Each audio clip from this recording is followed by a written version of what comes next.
Why wasn't Brendan Dassey one of Steven Avery's initial alibi witnesses? Today on The Jim Hagerty Show. Welcome back, everybody, to another special report.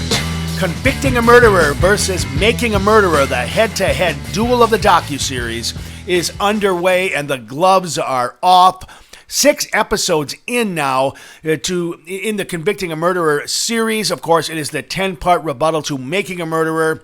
The filmmakers of the Convicting series claimed there was a lot left out in the Making a Murderer series, and it was done allegedly to make Steven Avery look like the victim and appear as though he and his nephew were framed for the 2005 homicide of Teresa Halbach, the 2005 murder. Now, fair disclosure, I have a small role in Convicting a Murderer. In 2015, after Making a Murderer was released, I started reporting extensively on the aftermath of that docu-series, and my investigative anecdotes are sprinkled throughout the Convicting a Murderer series. So let's jump in and talk about Steven Avery's alibi witnesses. We know what he told police. We know what he told police about his fire, whether he had a fire, whether he didn't have a fire, when was the last time he burned anything. That's going to come up in a later show as Convicting a Murderer moves towards that topic of the investigation. So let's jump in and talk about what's on both sides of the argument here. Of course, on one side of the argument is the belief that Steven Avery and Brendan Dassey were framed. This was a setup by multiple people. Now we have Steven Avery, by the way, saying that his family set him up to take his money, to take his share of the business, things like that. The family worked with police, and he claims that at least one of his brothers had a prior relationship with police officers, deputies, and this was a concerted effort to kind of send him up the river. And initially it was because the police were targeting him because he was suing the county. That's all in Making a Murderer. Episode 1 and 2 talks a little bit about that setup framing defense, which Steven Avery was claiming early on in the investigation. But also, early on in the investigation, police were asking Steven Avery, who saw him that night, what he was doing on October 31st, 2005. He initially told folks, his brother, other members of his family, that Teresa Halbach just never showed up at his house. And then he told Andy Colburn early on, the very first day of the investigation as a missing persons case, that he never spoke to Teresa Halbach. Of course, he changed his story again, and we will get to that in another show. But today we're talking about alibi witnesses, because Steven Avery had several alibi witnesses in at the onset of this investigation. However, surprisingly, Brendan Dassey was not one of them. All right, now, while Steven Avery claims that he and nephew Brendan Dassey had a bonfire behind his garage the evening of October 31st, Dassey wasn't the alibi he gave police during the Teresa Halbach missing persons investigation. This is before anyone knew she was murdered. Within hours of that report, the report that the photographer was missing, Avery was naming alibi witnesses, those able to verify his whereabouts, he said. He claims Dolores Avery, his mother, sister Barb Janda, ex-fiancée Jody Stakowski, nephew Bobby Dassey, and his brother Earl Avery, along with a man named Robert Fabian, saw or spoke to him that night. Avery even places a deer claimed by Bobby Dassey in his initial alibi. He told police before his arrest that he watched Bobby skin the animal in Barb's garage on October 31st. But he makes no mention of a key figure in the story that would eventually unfold. Of course, we are talking about nephew Brendan Dassey, who's now serving a life sentence for his role in Teresa Halbach's murder. He is eligible for parole in the year 2048. As you know, Steven Avery is not eligible for parole. He's serving a life without parole bit in the Wisconsin correctional system. So, some say Avery didn't name Brendan Dassey because he did not see the 16-year-old when he arrived from school at 3:45. That would be explainable had Brendan not told police he saw Halbach taking pictures and talking to Steven Avery when he and his brother Blaine got off the bus. Now, we'll stop right there. We know that was that was something that the police sort of tried to extract from Brendan when he was just a witness. There were 2 Marinette County officers, investigator Todd Baldwin and I believe the other gentleman, Mr. O'Neill. We're up in Marinette County, of course, in the town of Crivets. That's just north of Green Bay, about an hour. So we're talking about this weekend, the days after. This is the weekend that the car was found. And we see Brendan Dassey and Steven Avery interviewed by these detectives. And Brendan Dassey sort of half-heartedly tells them eventually that he saw Teresa Halbach taking pictures of the car. But we will get to that. Now, it could be argued that while Brendan saw his uncle talking to the photographer, Avery still didn't see Brendan. At least he doesn't mention him. But that was never determined because Steven only claimed to have talked to Bobby Dassey that day, not Brendan. And he claimed Halbach arrived between 2 and 2:30 when Brendan was still at school. Now, this is where Steven Avery's alibi seems to start evolving. This alibi evolution starts right about now in the investigation. Avery initially told Marinette County deputies that a few minutes after Halbach left his property, his mother, another alibi witness, arrived to give him his mail. He didn't leave the family property and had dinner at his mother's house that evening and received 2 phone calls on his landline from Jody, who was in jail. After the second call, he was in bed, and I believe he told officers that he was watching pornography for a while, then he went to sleep. But approximately 25 minutes into his interview with deputies on November 6th, now this is up north in Crivets, his story started to change. It marked the first time Avery mentioned walking over to Barb's house after placing the AutoTrader magazine he received from Halbach on his desk. Avery claims Bobby was home at that time. Moments later, he tells police he realized that Bobby was gone, but that he talked to him around 11 o'clock or noon that day. Now, right around 11 o'clock or noon, Bobby Dassey testified that he was asleep. Moving on. In another version of events, Avery doesn't visit Barb after Halbach leaves. He stays in his trailer and receives a phone call from Jody, then has dinner at his mother's. He also claims Bobby was home when Halbach was there, but is unsure if he saw her take pictures or leave the property. Again, Bobby Dassey would later testify that on October 31st, 2005, he slept until 2 p.m. Again. A short time later, he saw Halbach taking pictures of his mother's van and walk towards his uncle's trailer. When he got out of the shower a few minutes later, he saw Halbach's SUV, but he did not see her or Avery. Now, let's run down the witnesses here. Between November 3rd and November 6th, 2005, Avery named a total of 4 alibi witnesses. He claims he spoke to Bobby Dassey between 11 o'clock and noon on October 31st. His mother is the second witness. He was with her just after, he says, Halbach left the property and during dinner. Although unsure, Steven Avery says Chuck, his older brother, may have eaten with them. Jody, the fourth witness, calls Avery twice. Avery made no mention or reference to Brendan Dassey at this time, who on November 6th told Marinette County deputies he saw Steven and Halbach talking.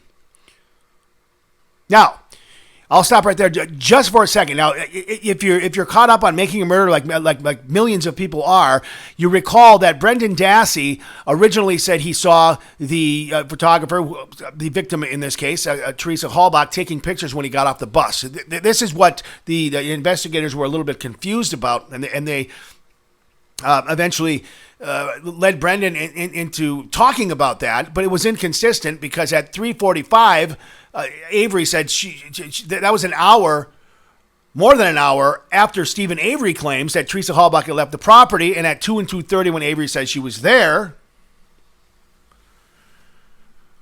Brendan Dassey was at school. Now, Avery made no reference to Brendan at this time. Of course, again, on November 6th, Brendan tells Marinette County deputies he saw Steven talking to Halbach.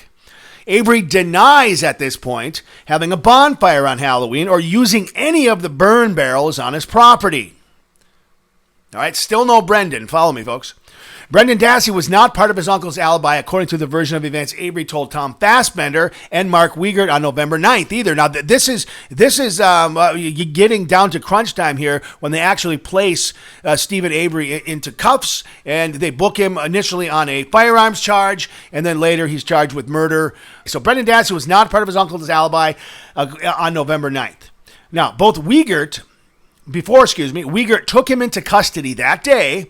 Avery said on October 31st he was at the family auto salvage business at 8:30 a.m. when he used the cell phone to call AutoTrader to set up the appointment with Teresa Halbach. He left work at 11 o'clock and returned to his trailer where he made calls to Jody's probation officer and her attorney. He says he called the magazine office for a second time and was told Teresa was coming that afternoon. While he was waiting for her, Avery called Halbach on her cell phone, but she didn't answer, he told Wiegert. This is during that, the November 9th interview. Avery said Teresa took a single picture of the van as he was walking out to meet her. He paid her $40, and she got in her vehicle. She also handed him a copy of the AutoTrader magazine and drove away. Avery said he saw Bobby Dassey's vehicle at that time, but he did not talk to him. And unlike his claim a few days before that he spoke to Bobby Dassey that morning, he said on November 9th that he did not remember seeing Bobby Dassey. Avery places his mother in his November 9th story as well, maintaining that she stayed for 10 minutes bringing him his mail.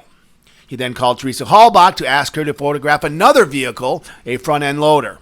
She didn't answer, Avery said, adding that he called her a total of 2 or 3 times on October 31st.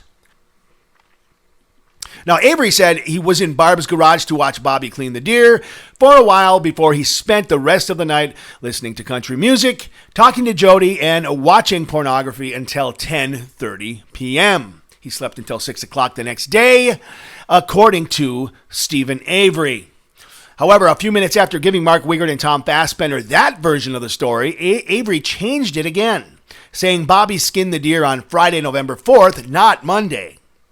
He then attempted to shut down the interview, but continued to talk until he was placed under arrest. Now, let's talk about some of the early things that Steven Avery was trying to float until, according to some interviews that I had with Ken Kratz and some other key players in this case, it's believed that this is what Steven Avery was sticking to. He initially, according to the state, according to investigators, they believe Steven Avery intended to stick to the fact that he never saw Teresa Halbach.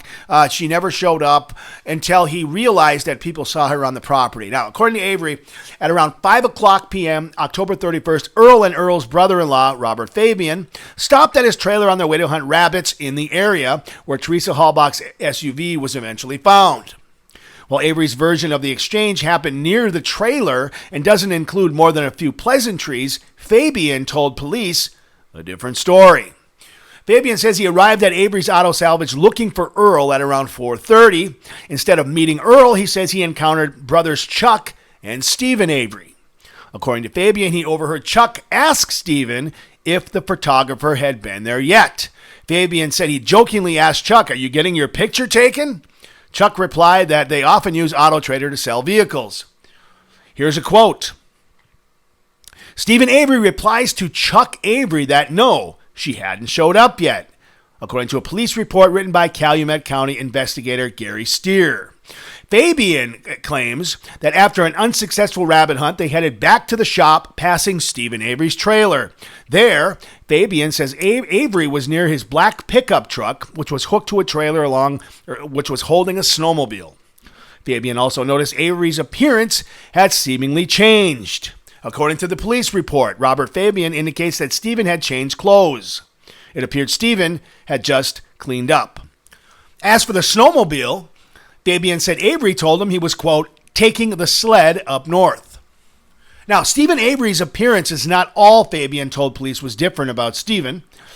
He said smoke was coming from a burn barrel just north of Avery's driveway. He also said he saw one of Dassey boys, probably Brian or Bobby, standing next to the truck. Now, that's unclear, but I was able to uncover a testimony from Brendan Dassey, who actually claims that he saw Steven Avery taking a white garbage bag from his trailer out to this burn barrel, and placed the bag inside. And it was smoking, and there was clearly a fire going, according to Brendan Dassey. Now, there were no vehicles present near Avery's trailer, Fabian said. Only the truck holding the snowmobile. Fabian also told police that while he and Earl passed the area where Halbach's SUV would be found, nothing was amiss. He said had the Toyota been there, Earl would have noticed it because he knows every car in the yard. Steven Avery, along with his mother and Brendan Dassey, drove his Pontiac Grand Am north to Crivitz, Wisconsin, Saturday, November 5th.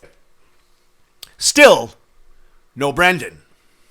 Aside from telling Wiegert the boys, which investigators knew to be Blaine and Brendan, would have been the first ones to arrive home on Halloween, Avery doesn't mention Brendan Dassey on November 9th. He identified Brendan as his sister's kid on November 6th, while O'Neill saw the teen at the family cabin in Crivitz.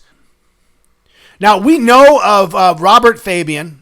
We still do not see Brendan Dassey enter the story, but we have another key player. And one of these key players is key to the fire, and it's what makes the eventual stories that Steven Avery tells about the fire seem very inconsistent, and that's Scott Todick. And now Avery's lawyers, the team of Kathleen Zellner, are now questioning Scott Todick's testimony. And Scott Todick, by all accounts, is now being accused of murder, of actually killing Teresa Halbach now on social media, because Kathleen Zellner stopped short of accusing him and Bobby Dassey of actually killing Teresa Halbach. But let's get back to the early stories here about these alibi witnesses. Now, Avery's lawyers, we know, are now questioning Todick's testimony that he saw Steven Avery, and one of Barb's sons standing by a bonfire near Avery's garage on October 31st. Avery makes no mention of ever seeing Scott. Todick was near Avery's trailer twice that night, we know that, when he picked up Barb on his way to Green Bay and when he brought her home. Flames were almost as high as the garage the second time Scott was on the property, he claims. So fast forward to a 2016 affidavit, and Avery changes his story again to what we now know today.